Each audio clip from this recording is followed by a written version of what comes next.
एक बार एक गुंडा मवाली हेयर कट कराने के लिए, शेव करवाने के लिए एक सैलून पर जाता है।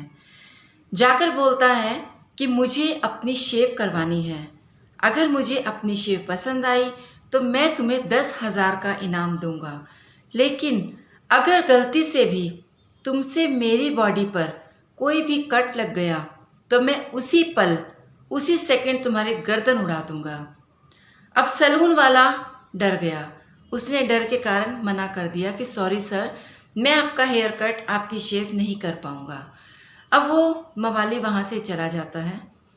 शहर में एक सैलून से दूसरे सैलून, एक नाई से दूसरे नाई, हर दुकान पर भटकते भटकते एट लास्ट वो एक ऐसी दुकान पर पहुँचता है कि जहाँ पर एक नौजवान, करीब 16-17 साल का बच्चा काम कर रहा था। वहाँ जाकर भी उसने यही शर्त रखी कि अगर मुझे हेयर कट और शेविंग पसंद आई तो मैं तुम्हें 10,000 का इनाम दूंगा, लेकिन अगर गलती से भी कहीं कट लग गया तो उसी सेकंड में मैं तुम्हारी गर्दन उड़ा दूंगा।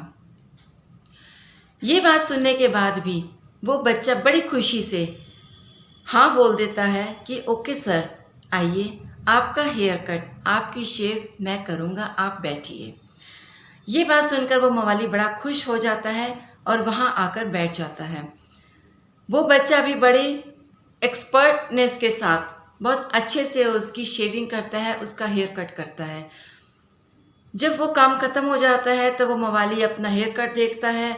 उसको अपना हेयर कट, अपनी शेव बहुत पसंद आती है। वो झट से 10,000 रुपये निकाल कर उस बच्चे के हाथ में रख देता है कि लो तुम्हारा इनाम, लेकिन मुझे एक बात का जवाब दो। मैंने तुम्हारे आगे 2 शर्तें रखी थी कि अगर मुझे कट पसंद आया तो मैं तुम्हें 10,000 का इनाम दूंगा, लेकिन अगर गलती से भी मुझे कट लग गया तो मैं तुम्हारी गर्दन उड़ा दूंगा। तो तुम्हें एक बार भी डर नहीं लगा कि कहीं तुमसे गलती से भी कट लग जाता तो उस बच्चे ने हंसते हुए कहा, इसमें डरने की क्या बात थी? उसने कहा, डरने की कोई बात नहीं थी, गर्दन उड़ा सकता था मैं तुम्हारी। तो उस बच्चे ने क्या कहा, पहल तो मेरे हाथ में थी। पहल तुम्हारे हाथ में थी मतलब? अगर मुझसे गलती से भी तुमको कहीं कट लग जाता तो उस तरह तो मेरे हाथ में था ना। इससे पहले तुम रिएक्ट करते, मैं ही तुम्हारी गर्दन उड़ाकर कुछ ना कुछ एक्ट कर जाता।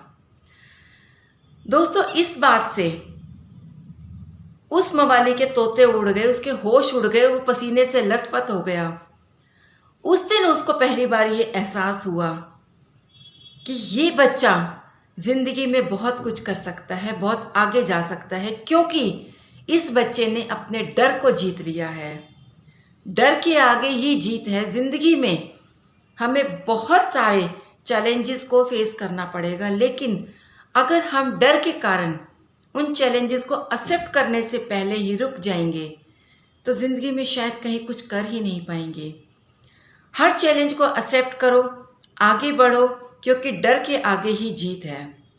दूसरी तरफ उस मवाली को इस बात का भी एहसास हुआ कि जिस अहंकार को, जिस रोब को वो अपने साथ लिए फिर रहा है कि मैं सबको डरा सकता हूँ, मैं कुछ भी कर सकता हूँ, उस डर की तो कोई वैल्यू ही नहीं। जो 15-16 साल के बच्चे को नहीं डरा सका, उसके डर की वैल्यू ही क्या है? दोस्तों, हम लोग भी ऐसे ही अपने झूठे अहंकार, झूठे रोब लिए फिरते हैं कि हम दुनिया में पता नहीं क्या कर देंगे। अगर जाकर एक बार अपने इस डर को और अपने इस अहंकार को OLX पर बेचना चाहें तो हमें इसका एक पैसा भी नहीं मिलेगा। उस दिन शायद हमें इस बात का एहसास होगा कि कितनी फिजूल की चीज़ हम अपने अंदर, अपने साथ लिए फिर रहे हैं।